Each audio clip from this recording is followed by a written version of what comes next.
Maman, ceci est un warning. Pour ton bien-être personnel, je te conseille vivement de ne pas regarder cette vidéo. Et rappelle-toi, ce que tu ne sais pas ne peut pas te faire de mal. Bisous maman. Bon, si vous vous rappelez bien, dans la vidéo précédente, celle sur mes piercings, je vous disais que chaque piercing avait sa petite anecdote. Puis j'ai conclu en vous disant que le Médusa étant trop récent, je n'avais rien à vous dire dessus. Mais j'aurais mieux fait de me taire, putain! Oh là là, mais vous avez... hallucinant, encore improbable. Jeudi soir, une semaine après m'être fait ce nouveau piercing, tout allait très bien. Je le nettoie, je fais des bains de bouche 4 fois par jour. Franchement, j'ai jamais pris aussi soin d'un piercing de toute ma putain de vie. Bref, jeudi soir. Jeudi soir, je me sens un peu fatiguée, je vais me coucher à 22h30. Quelle n'est pas ma surprise en me réveillant à 1h30 du matin de voir que j'avais une douleur à la lèvre assez inattendue, assez présente quand même. Je me lève claudiclotant. Claudicotant. Il y a une expression? Non, ça doit pas être ça. On se recentre, on se recentre. J'arrive devant le miroir. Que vois-je? Ma lèvre a triplé de volume. Pourquoi? Qu'est-ce qui s'est passé? Lié au piercing, lié à autre chose? Aucune idée. Le piercing ne me faisait absolument pas mal. Il commençait sa petite vie de cicatrisation. Pépère. La panthère. Donc je disais, avant de m'étouffer, que ce petit piercing faisait sa petite vie tranquillement. Tout allait bien. Donc ma lèvre a triplé de volume. J'ai un mal de chien, on peut le dire. J'ai du mal à parler. Je ne peux plus manger. Et ceux qui me connaissent savent à quel point manger représente mon seul et unique but sur cette terre. Voilà. Maman, si tu es encore là, tu as le temps encore de quitter pour ton bien-être. T'as pas envie de savoir ça, vraiment. Bisous maman. Donc voici ici présent mon visage. Oui, je ne ressemblais à rien. On dirait du botox raté. Oui, j'avais extrêmement mal. Anyway, Patrick le Vaillant décide de m'emmener aux urgences. Donc nous voici à 2h du matin aux urgences avec ma sale gueule, hein, on peut le dire, c'était super moche. Comme tu le sais sans doute, les urgences, faut pas être trop pressé quand même. Non, je juge pas, ils doivent être débordés. Je veux pas être médisante. Bref. Le médecin finit par me prendre vers 5h du matin. Donc plus la nuit passait, plus ma lèvre enflait. J'ai cru qu'elle allait exploser, je te jure. L'enfer. Le médecin me reçoit. Il s'en pète un rein de ce qui m'arrive. Il est 5h30 du mat. Le type veut juste rentrer chez lui. Je comprends tout à fait, il n'y a pas de raison. Moi aussi à sa place, j'aurais aimé être partout ailleurs. Bref. Hop. Amoxicilline, codéine. On y va, on rentre chez soi et normalement dans 2 jours tout est fini. Donc dans 2 jours, tout était fini, ma lèvre avait retrouvé une taille normale, j'avais retrouvé un visage un tant soit peu acceptable socialement.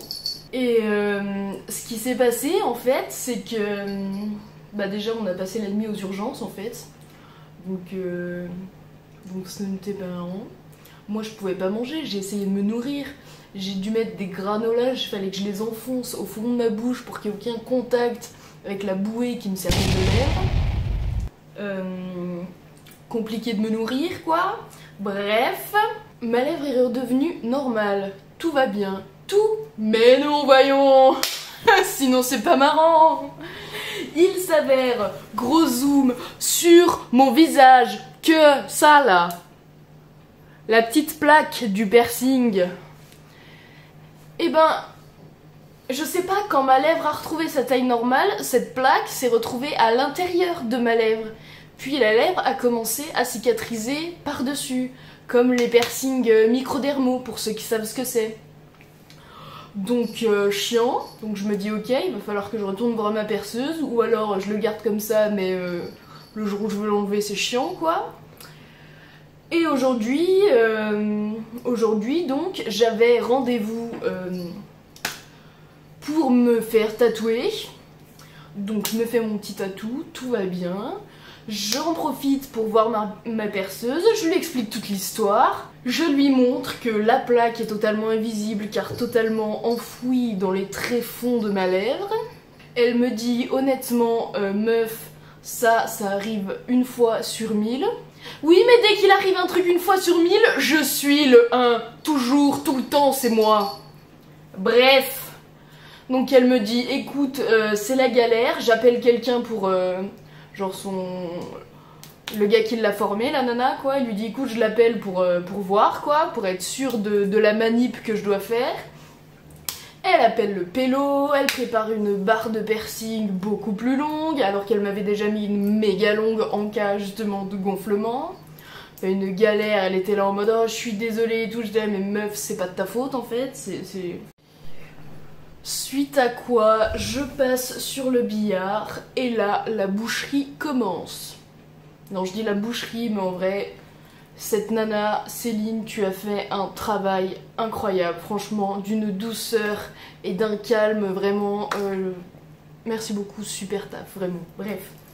Donc la nana regarde un peu l'état des dégâts, entre guillemets. Donc la peau a commencé à se refermer par-dessus la plaque, quoi. Donc qu'est-ce qu'on doit faire? Bah, on doit prendre un petit scalpel, soup, ouvrir pour faire un trou pour refaire sortir la plaque. Donc elle a voulu faire un tout petit trou quoi, pas pour me charcuter la lèvre. Mais cette connasse de plaque, elle commençait à se barrer de travers. Plus on la poussait, plus elle se déviait. Genre dans ma lèvre, je sais pas ce qu'il y a, mais dedans c'est le néant mon pote, hein, t'as jamais vu ça?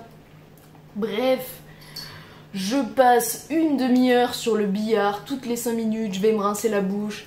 La meuf me dit oh on fait une pause, si t'as trop mal on fait une pause. Moi j'étais là en mode bonhomme, tu vois, en mode ça le fait. Et ouais, scalpel, on me fait des trous partout pour que cette putain de plaque ressorte enfin. Au bout d'une demi-heure, elle finit par ressortir. Non sans peine bien évidemment.